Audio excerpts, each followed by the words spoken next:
บาปบุญมีจริงกุศลมีอกุศลมีถ้าเราจะลงมือปฏิบัติธรรมนั้นเราก็ต้องมีความเข้าใจมีความศรัทธาในเรื่องกรรมศรัทธาบางคนที่บ่เชื่อว่าบุญมีจริงบาปมีจริงมันก็ล่อแหลมในการที่จะทำความชั่วโดยเฉพาะเวลาจะมาปฏิบัติถ้าบ่มีความเชื่อเห็นแล้วบ่มีความศรัทธาเห็นแล้วก็บ่ฮู้จะทำไปเนี่ยหยังที่ปฏิบัติกันอยู่นี้ก็เพราะว่าเชื่อในเรื่องกรรมวิปากศรัทธาเชื่อผลของกรรมผลของกรรมมีจริงความสุขความทุกข์ที่เกิดขึ้นที่ได้ลาภยศสักการะมีชื่อเสียงต่างๆนานาอันนี้ก็ล้วนแล้วแต่เป็นผลที่เกิดจากกรรมต้องมีความเชื่อว่าเกิดมาจากกรรมปฏิเสธว่ามีผู้มีอำนาจมาบันดลบันดาลดวงดาวฟ้าดินบ่มีมาจากการสร้างกรรมด้วยตัวเองทั้งนั้นคนที่มีวิปากศรัทธาก็บ่ไปเชื่อเรื่องอำนาจของดวงดาวดินฟ้าอากาศอำนาจลี้ลับอันอย่างหมู่นี้เพราะว่ามีศรัทธาก็คือความเชื่อมั่นว่าความสุขความทุกข์ต่างๆนี้ล้วนแล้วแต่เกิดมาจากกรรมที่เราทำไว้แน่นอนถึงกุศลถึงอกุศลการหันการได้ยินการได้กลิ่นการหูรสการได้สัมผัสอันนี้ก็เป็นวิบากคือผลของกรรมทั้งนั้นญาติโยมหันขณะหนึ่งก็เป็นวิบากหนึ่งได้ยินได้กลิ่นได้หูรสได้สัมผัสทีละขณะก็เป็นวิบากคือเป็นผลทั้งนั้นเปิ้นจัดวิบากออกเป็นกุศลวิบากกับอกุศลวิบากคำว่ากุศลวิบากคือผลของกุศลอกุศลวิบากก็คือผลของอกุศลพูดง่ายๆว่ากุศลวิบากคือผลบุญอกุศลวิบากก็คือผลบาปอกุศลก็หมายถึงธรรมที่เป็นโทษคือผลเป็นความทุกข์เป็นตัวเหตุของความทุกข์อันนี้ฮ้องว่าบาป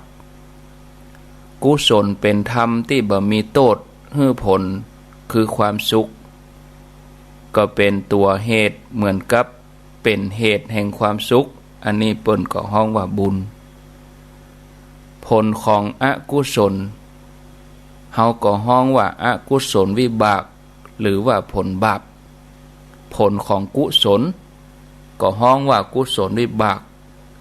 หรือว่าผลบุญนั่นญาติโยมท่านสาธุชนท่านผู้ฟังในชีวิตประจำวันเฮาก็มีอยู่นะหันก็มีหันดีหันบ่ดีมีสองอย่างได้ยินเสียงก็ได้ยินเสียงม่วนเสียงบ่ม่วนเสียงเพราะเสียงบ่เพราะได้กลิ่นก็กลิ่นเหม็นกลิ่นหอมลิ้นได้ริมรสก็รสอร่อยรสบ่อร่อยล้ำบ่ล้ำสัมผัสกายก็สัมผัสดีบ่ดีชอบบ่ชอบอันนี้คือผลเป็นวิบากเกิดขึ้นมาฉะนั้นญาติโยมในคณะที่ได้ฟังสิ่งที่มันบ่เพราะสิ่งที่มันบ่ม่วนมันบ่ถูกใจจะทำกรรมฐานกับไผบ่ฮู้มาบีดรถอยู่ข้างนี้แว่นเสียง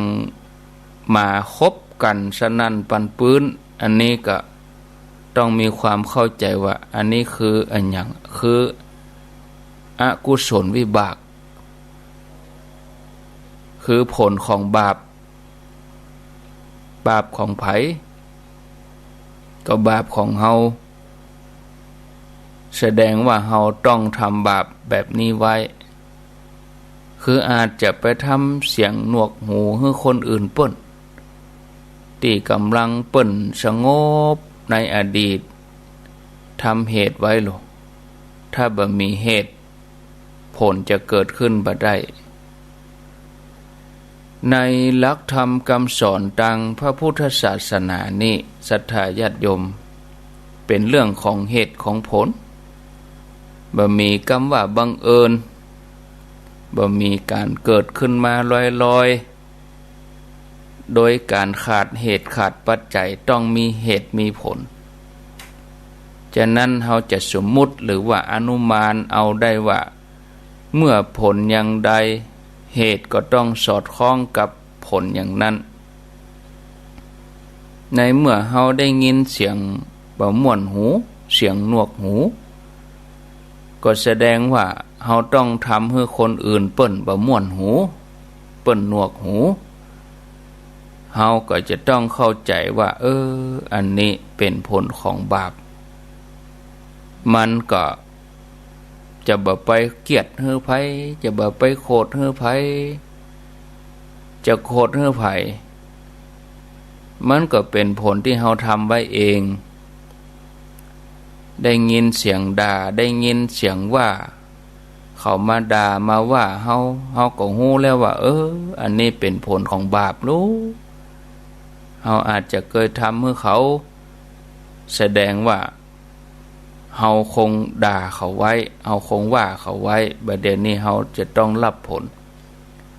ตอนนี้เป็นผลของบาปที่เกิดขึ้นเนี่ยมันก็จะไปเกลียดไปโคตรไผถ้าเฮาฮู้ว่าเฮากำลังใจนี่อยู่ใจกรรมอยู่เนี่ยเกิดว่ากำลังใจนี่ถ้าหากว่าเฮาเป็นหนี้อยู่สมมุติว่าเฮาไปกู้หนี้ยืมสินเปิ้นไว้ถึงคราวเจ้าหนี้เปิ้นมาทวงเฮาก็ต้องมีเงินที่จะจ่ายหนี้นะแล้วเฮามีเงินจ่ายหนี้เฮาก็เบาใจว่าเฮาก็ได้ชดใช้หรือว่าลดน้อยลงไปเฮาจะไปโคตรเจ้าหนี้บ่ได้เพราะเปิ้นมาทวงนะเฮามีเฮาก็ใจไปก็เบาไปเนี่ยฉะนั้นถ้าหากว่าเฮากู้คนทำใจอย่างนี้ได้มันก็จะลดความเครียดความโกรธลงไปเวลาเฮาประสบกับอารมณ์ที่ขุ่นมัวอารมณ์บดีโดนเขากันแกล้งโดนเขาเสียดสีถูกใส่ร้ายถูกทำร้ายก็คือเฮานึกว่าเปิ้นมาทวงหนี้เฮาได้ใจหนี้ไปอยู่บัดเดี๋ยวนี้อันนี้เป็นผลของกรรมที่เฮาทำไว้เป็นผลของบาปที่เฮาทำไว้ถ้าว่าเฮาพิจารณาอย่างนี้เฮาก็จะบ่เป็นทุกข์ศรัทธาญาติโยมแต่เฮามักจะบ่ยอมเนาะบ่ยอมใจฮื้อบ่ยอมใจดีๆแต่กับเพิ่มหนี้ใหม่เข้าไปแถมคือด่าตอบเขาว่าเฮาต้องว่าต้องด่าตอบเขาแกล้งเฮาก็แกล้งพ่องเนี่ยก่อหนี้ใหม่ไปแถมญาติโยมเฮาจังบอกว่ามันเนี่ยเฮาก่อนลูกเนี่ยเฮาบ่ใครยุ่งเนี่ยญาติโยมทั้งหลายอันเนี้ยก็ต้องรู้ว่า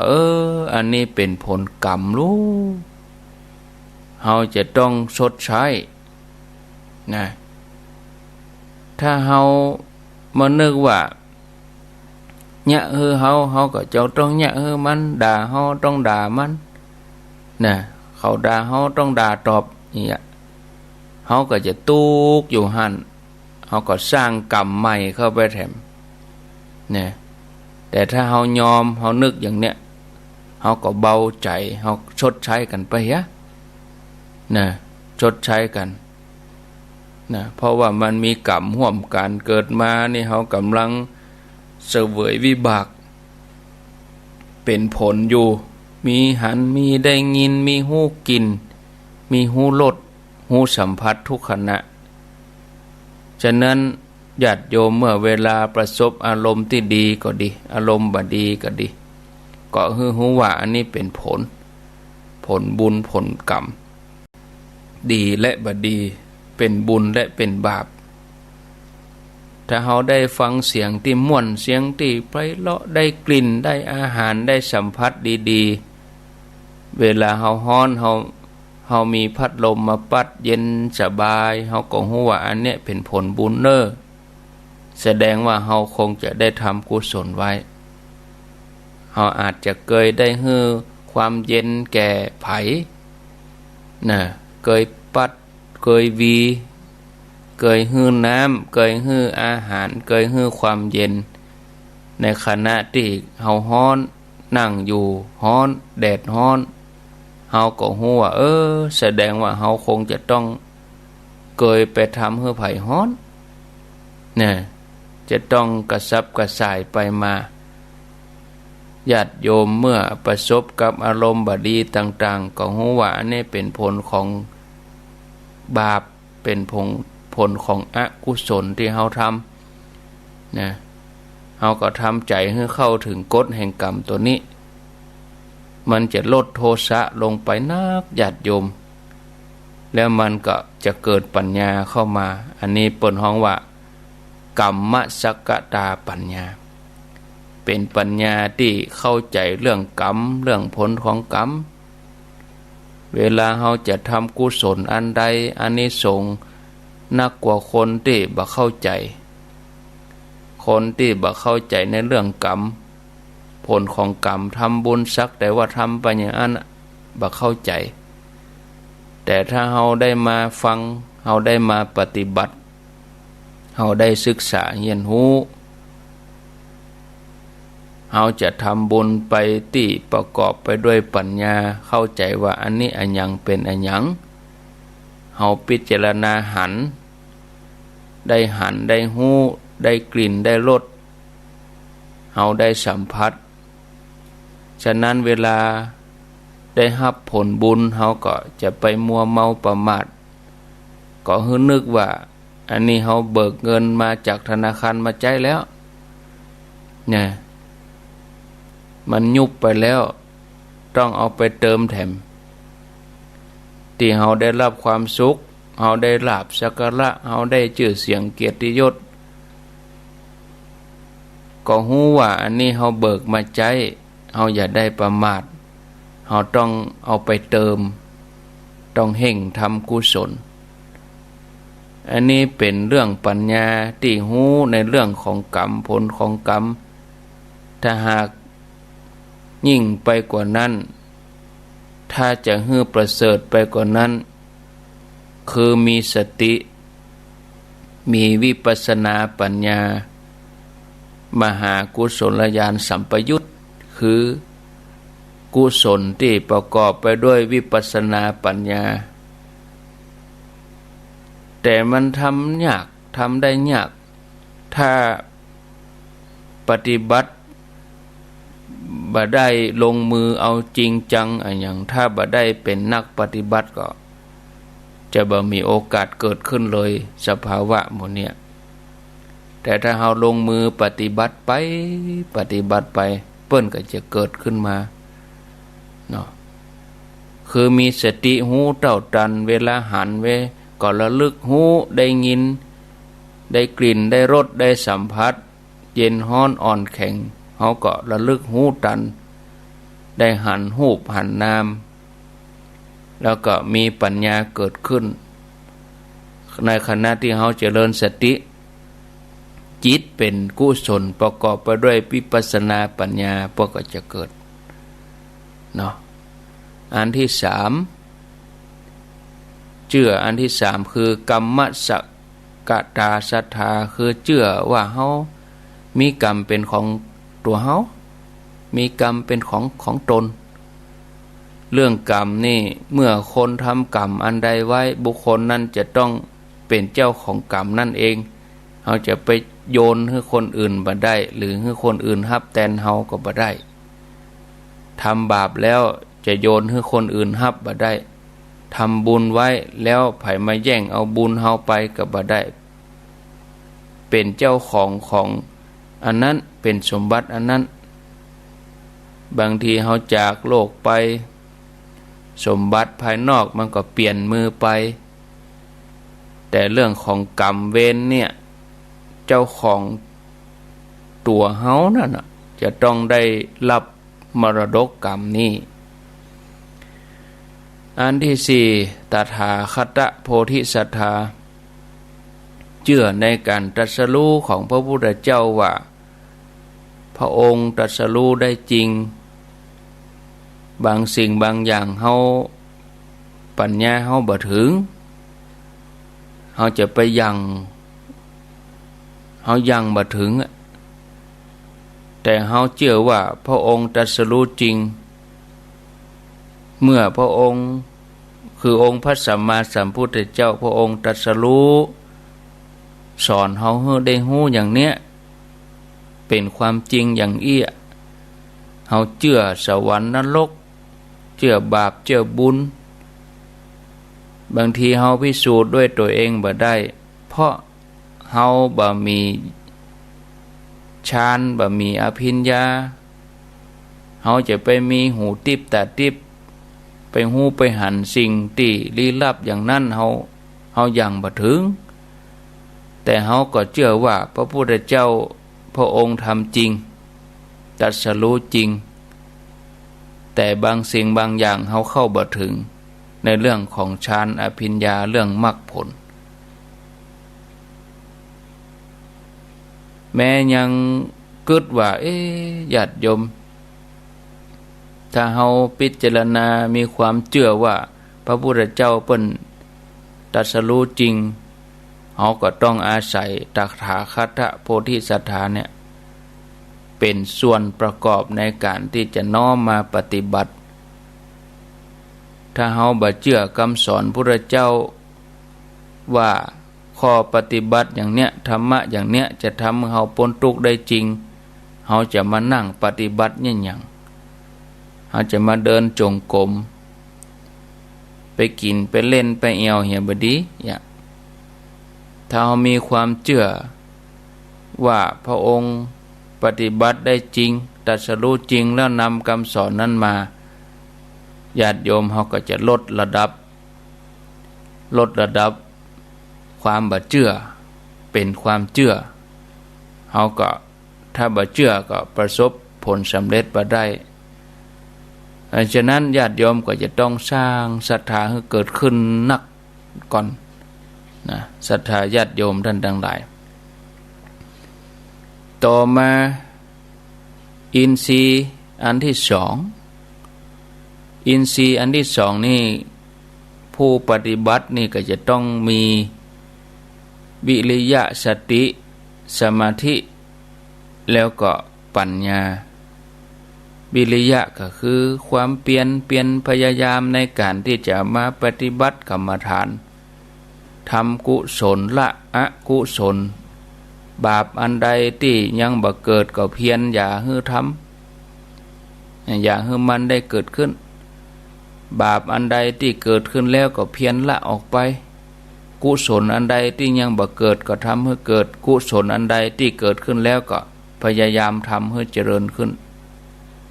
โดยเฉพาะการเพียรวิริยะตั้งสติระลึกรู้อยู่เสมอเวลาเดินจงกรมก็นั่งกรรมฐานก็เจริญภาวนาอยู่เนี่ยถ้าขาดความเพียรเห็นแล้วก็ประสบความสำเร็จบ่ได้ไปเมาขี้ค้านเหี้ยคนขี้ค้านนี่บ่สำเร็จอินทรีย์ต่อมาคือตัวสตินี่เป็นตัวระลึกรู้เป็นตัวรู้ตันที่เป็นไปในสติปัฏฐานถึงสี่ก็คือระลึกรู้ลงไปในกายมีลมหายใจเข้าออกอิริยาบถใหญ่ก็คือยืนเดินนั่งนอนอิริยาบถย่อยต่างๆก็ระลึกรู้ที่เวทนาที่จิตที่ธรรมคือสิ่งที่ปรุงแต่ง จิตในตัวเฮาเนี่ยเป็นไปตามสภาพต่างๆพิจารณาว่าเป็นธรรมต่างๆเกิดขึ้นมาตัวสมาธิอันที่สี่สมาธินี่เป็นตัวตั้งมั่นในอารมณ์สมาธิตั้งมั่นก็จะต้องมีความตั้งมั่นในขณะที่เฮาเจริญกรรมฐานก็ต้องมีสมาธิตั้งมั่นในอารมณ์เป็นคณิกะสมาธิอุปจารสมาธิอัปปมานาสมาธิก็มีความตั้งมั่นแนบแน่นไปตามลำดับถ้าเฮาเจริญวิปัสสนาเฮาก็ใจคณิกะสมาธิหมอกปอเป็นคณะที่จะหู้เต้าตันตั้งมั่นในอารมณ์เป็นคณะตั้งตาตั้งหูดังลิ้นตั้งกายอุปจารสมาธิก็ใกล้ฌานเข้าไปนะอันนี้เฮาบ่มีความสงสัยบ่มีความชอบความรำคาญในเสียงดังเสียงก้อยอันยังเฮามีแล้วอัปปมานาสมาธิก็แนบแน่นดิ่งลงไปลึกลงไปในอารมณ์นั้นนะอินทรีย์ประการที่ห้าปัญญานี่คือความรู้ความเข้าใจในการประพฤติปฏิบัติจนได้หันรูปหันนามได้หันเป็นไตรลักษณ์อันเนี้ยญาติโยมการปรับอินทรีย์ให้สมดุลนี่เปิ้นว่าทำศรัทธากับปัญญาให้สมดุลทำวิริยะกับสมาธิให้สมดุลส่วนตัวสตินี่เปิ้นเป็นตัวกลางเป็นตัวประสานในทุกอย่างเข้าได้กุฏิเนาะศรัทธากับปัญญาบางคนมีความเชื่อแต่ขาดปัญญาเข้าไปก็ฮ้อว่างมงายเชื่อหยังก็หัวปักหัวปั๊มงมงายขาดเหตุผลขาดปัญญานักล่ำไปบ่มีศรัทธาก็ฟุ้งซ่านปฏิบัติก็บ่ได้มันเกิงไว้หั่นเนี่ยเป็นกำแพงใหญ่ไปอ่ะคนมีแต่ปัญญานี่บางทีปฏิบัติบ่ลงอันยังก็บ่เชื่อให้หมดสงสัยไปให้หมดเนี่ยญาติโยมเพิ่นก็ต้องฮือปรับเสมอกันนะปฏิบัติให้มันเสมอกันเพียรปฏิบัติถ้าอย่างความเพียรกับสมาธิให้สมดุลกันคือถ้าความเพียรนักแต่ขาดสมาธิมันก็บ่เข่งครัดอันหยังบางทีก็เครียดในการปฏิบัติไปเพียรไปบ่ได้หยังก็เครียดมีความเพียรเกินไปเนี่ยบ่มีสมาธิบางทีก็เดินไปก็ลำบากกายไปบ่ได้นั่งไปก็ลำบากทำถึงเมื่อวันเมื่อคืนแต่สมาธิบ่เจริญสมาธิบ่เกิดมันก็ทุกข์กายลำบากกายแต่ถ้าหากเฮาปรับให้สมดุลกันหากบางทีสมาธินักความเพียรน้อยก็บ่หันธรรมบ่หันสภาวะธรรมะบางทีจะไปยกจิตขึ้นสู่อารมณ์กรรมฐานก็บ่มีเลยที่จะมาเกิดความหู้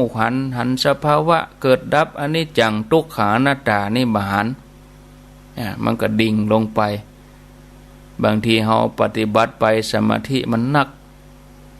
มันก็จะก้อยๆนิ่งดิ่งลงไปบางทีก็บ่รับรู้อันหยังเฮาจะต้องสร้างความเพียรให้มันตันความเพียรระลึกพยายามที่จะหูเต้าตันสิ่งที่มันเกิดขึ้นอันนี้คือการปรับให้สมดุลกันถ้าหากว่าคนที่เปิ้นปรับอินทรีย์ให้สมดุลกันได้การปฏิบัติก็จะให้ผลที่ปฏิบัติอยู่บางทีญาติโยมทำไป บ่ได้ปรับอินทรีย์ให้สมดุลเสมอกันอันนี้เฮาก็จะต้องอาศัยการพิจารณาการสังเกตให้สม่ำเสมอเนาะญาติโยมได้อู้มาก็หันว่าพอสมควรแก่เวลาก็ขอยุติลงไว้เพียงเท่านี้ก่อนเนาะญาติโยมท่านทั้งหลายวันพุธเขาก็จะมาอยู่ด้วยกันวันพุธนี้อยู่ด้วยกันแม่เจ้าก็วันพุธก็เกินชั่วโมงนะแล้วก็วันนี้ช่วงเมื่อวันนี้บ่ได้อยู่กับญาติโยมเนอะวันนี้เมื่อวันนี้บ่ได้อยู่กับญาติโยมวันนี้วันพระวันศีลช่วงเจ้าก็มีงานน้อยแล้วก็ฉันเพลแล้วช่วงบ่ายก็วันนี้ไปบรรยายธรรมที่วัดจอมแจ้งตำบลน้ำบ่อหลวงอำเภอสันป่าตองเนาะศรัทธาญาติโยมเนาะแล้วก็ฝากรายการตุลุงยองไว้ฝากตุลุงท่านชัยวัฒน์ไว้ช่วงบ่าย3เป็นต้นไปก็นิมนต์ท่านแทนศรัทธาญาติโยมก็ติดตามฟังกันแล้วก็วันที่29พวกก็ยังจะมาปะญาติโยมแต่ก็เป็นท่านชัยวัฒน์ไปเนาะโอ้ไปใจใหญ่29เป็นวันพุธ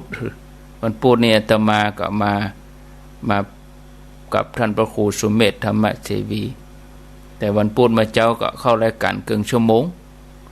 ต่อจากนั้นก็เป็นท่านพระครูสังฆลักษณ์ธนอัตรัตนศิริวัดหริกลามสันต้นทงละปูนตี3เกิงเป็นต้นไปแล้วแต่สิ้นเดือนนี้ก็บ่ได้ปะกันแล้วนะปะกันกับเดือนใหม่พุ่นนะเพราะว่าวันที่30 31นี่เป็นวันพัดกับวันศุกร์จะมาปะญาติโยมกับวันที่2พุ่นเมื่อเจ้านะปะญาติโยมกับวันที่2มาเจ้าส่วนรายการแมลงก็จะปะญาติโยมแหมกรรมก็วันพุธต่ออันนะเพราะวันพัดวันศุกร์นี่เป็นท่านชัยวัฒน์หรือวัดตุลุงยองจะปะญาติโยมแถมกรรมช่วงรายการเมื่อวันกับปะวันจันทร์ที่3เดือนสิงหาพุ่นน่ะเนาะศรัทธาญาติโยมก็อันนี้แจ้งไว้ก่อนล่วงหน้านะท่านผู้ฟังญาติโยมท่านทั้งหลายเร็วพอเวลาแล้วก็พอดีแล้วนะต่อไปนี้ก็จะได้ต่อสัญญาณไปลำปางนิมนต์ท่านสาธิตธีระปัญโยสถาบันธรรมภิวัตรศพเตินอำเภอแม่เมาะจังหวัดลำปางท่านก็จะได้ทำหน้าที่จัดรายการญาติโยมได้ยินได้ฟังกันไป1 ชั่วโมงก่อนเนาะแล้วก็อาตมาก็จะมาเข้ารายการแถมตี5ถึงตี5 20 นาทีตี5 20 นาทีก็จะนิมนต์ท่านได้จัดรายการต่อไปแถมปะไปจนถึง7 โมงบุญนะตี5 20นี่ยาวถึง7 โมงบุญเลยญาติโยมโซนทั้งป่าแดดตำบลป่าแดดในเมืองนะห่างดงสารปีก็ฟังตั้งแต่ตี4เกิงจนถึงเวลา7 โมงอันนี้ก็ฟังกันไปลากยาวไปเลยส่วนญาติโยมทางสันป่าตองแม่วางนี่ก็ติดตามรับฟังกันได้2 คลื่นช่วงตี 5ถึงเวลา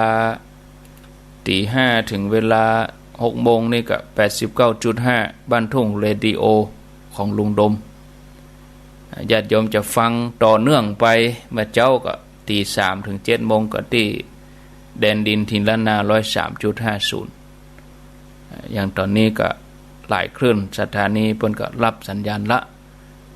104.5 ฝ่ายหินก็ดีญาติโยมฟังทางเมืองฝางทาง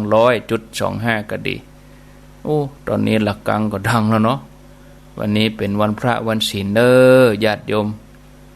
แปลงกายแปลงใจเนาะกายว่าจะใจให้ สงบเรียบร้อยตั้งอกตั้งใจดีๆเนอะบางท่านก็ปฏิบัติตามที่อาจารย์ภาพแนะนำไปเนาะญาติโยมท่านทั้งหลายบางท่านก็ได้ปฏิบัติเรียบร้อยแล้วก็ยังอยู่ในชุดขาวอย่างมันเดียวเนี่ยตื่นมาได้ล้างหน้าแปรงฟันได้อาบน้ำให้ร่างกายสดชื่นดีๆเนาะศรัทธาญาติโยมแล้วก็มาสวดมนต์ไหว้พระ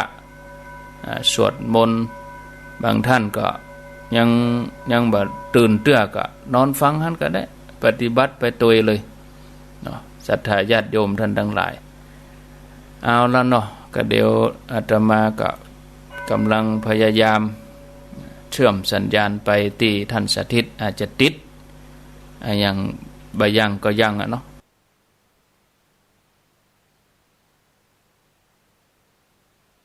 ท่านเข้าห้องน้ำก็ยังก็เนี่ยนิมนต์ครับพร้อมแล้วนิมนต์ครับครับผมกราบถวายความเคารพพระเถรานุเถระที่เคารพอย่างสูงทุกรูปเจริญสุขสวัสดีสาธุชนท่านผู้ฟังทุกคนทุกท่าน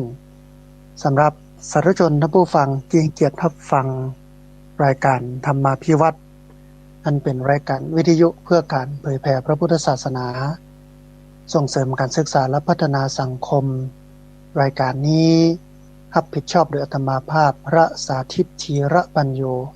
ผู้อำนวยการสถาบันธรรมาภิวัตรสถาบันเพื่อเผยแผ่พระพุทธศาสนาส่งเสริมการศึกษาและพัฒนาสังคมตั้งอยู่ณที่พักสงฆ์สถาบันธรรมาภิวัตรบ้านศพเตินตำบลศพปาดอำเภอแม่เมาะจังหวัดลำปางสาธุชนท่านผู้ฟังรายการนี้